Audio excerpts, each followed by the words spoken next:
मला तर यावेळी काहीच अगदी सुचत नाहीये ग. बरं आता भवानी काय करेल ते खरं. बरं तू चल माझ्यासोबत चल.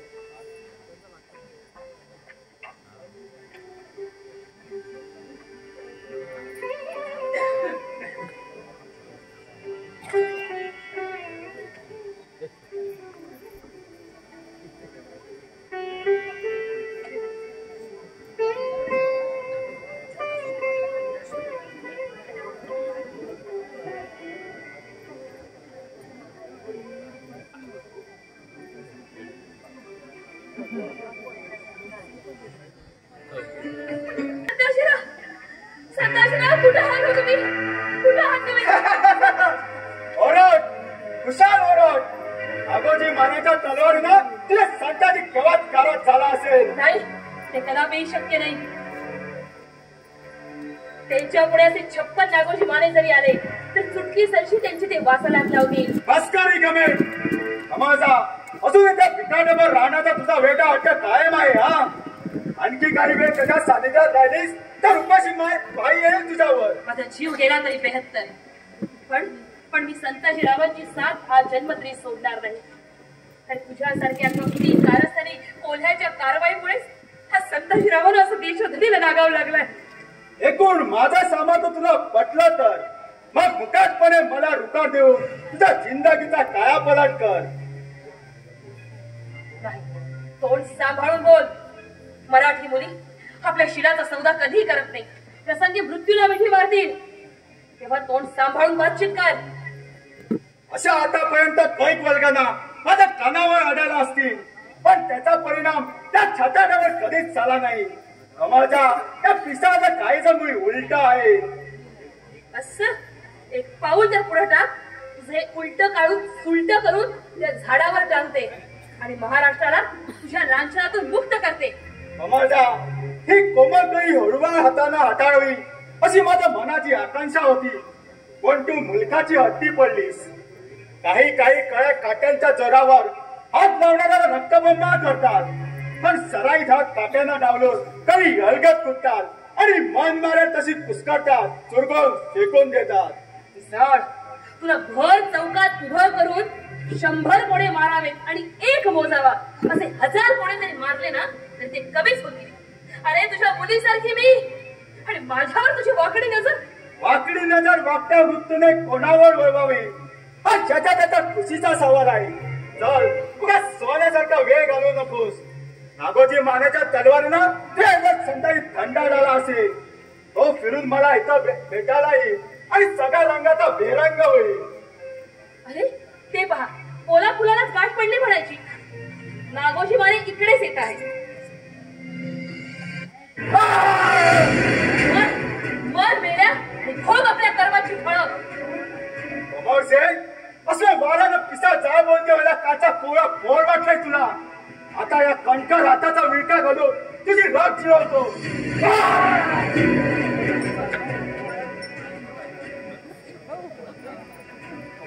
कमोजे हात आवर. आतापर्यंत गळ केली त्यांना अशी चढवून जाऊ नकोस. हे त्या रक्ताच्या पश्चाती तुझ्या प्रेमाची रंग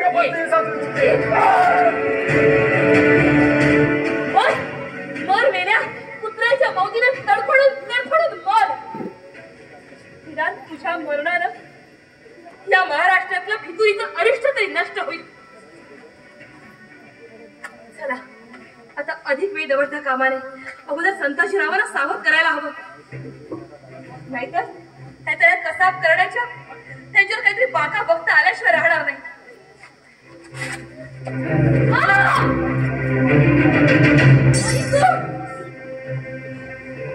अरे रे सर्पा, शेवटी असं नावच सापडाच काय. मी आता सुखा समाधानाला हसत मरणाला सामोरी जाईल.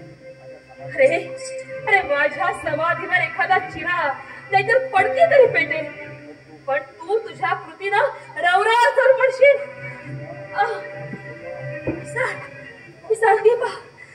ती बा मला स्वर्गाची कवाड खुली होते आहे. मरणावर मात करून महाराष्ट्राच्या वीरांच्या सानिध्यात जायची मला संधी लागते. संताजीराव, या अखेरच्या क्षणी मला तुम्हाला डोळे भरून पाहता आलं नाही. आई भवानी त्याला सुखरूप राहा.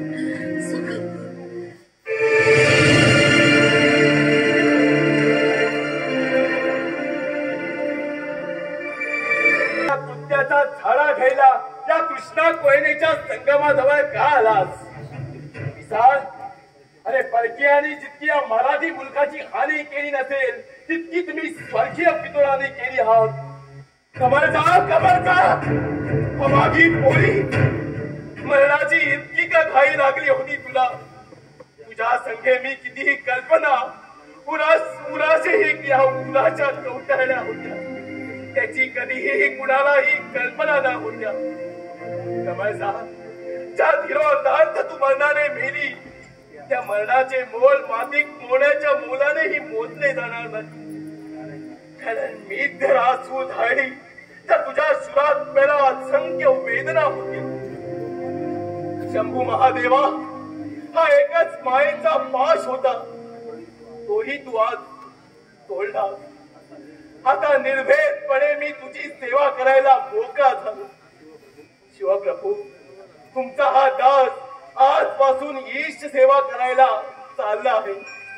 त्यांना आशीर्वाद द्या.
अखेर मी सह्याद्रीच्या सिंहाला कायमचं झोपवलं. वारे भानर नागोजी, चला त्याचं शिर कापून आता भाषाला बहाल करूया. खबरदार पुढे पाहू दक्षिणदार.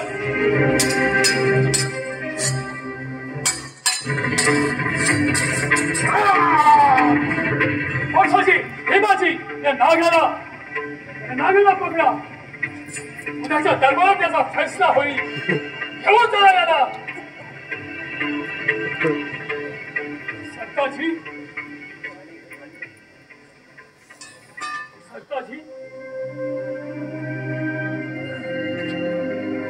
दोस्ता, थोडा वेळ तरी थांबायला हवं होतंस रे. तुझ्यासाठी किती आनंदाची खबर घेऊन आलो होतो मी. तुला परत सरसेनापती पदाची वस्त्र बहाल करायला तेव्हा राजा जातीला इथे येत आहे. संताजी, सह्याद्रीचा रणमंत खरा तू. शिवाचे हे तेने जागृत केला महाराष्ट्र. सिंह गर्जनेने.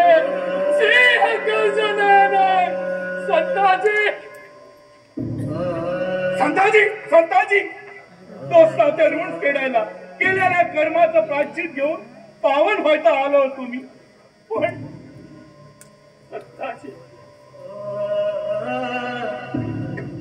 खंडोजी, शोक आवरा. संताजीनं स्वतःच्या चारित्र्यानं या महाराष्ट्राला आदर्श घालून दिला आहे. शुरा जगी वंदिले. चला या सह्याद्रीच्या शिवाला अखेरची मान वंदना देऊया.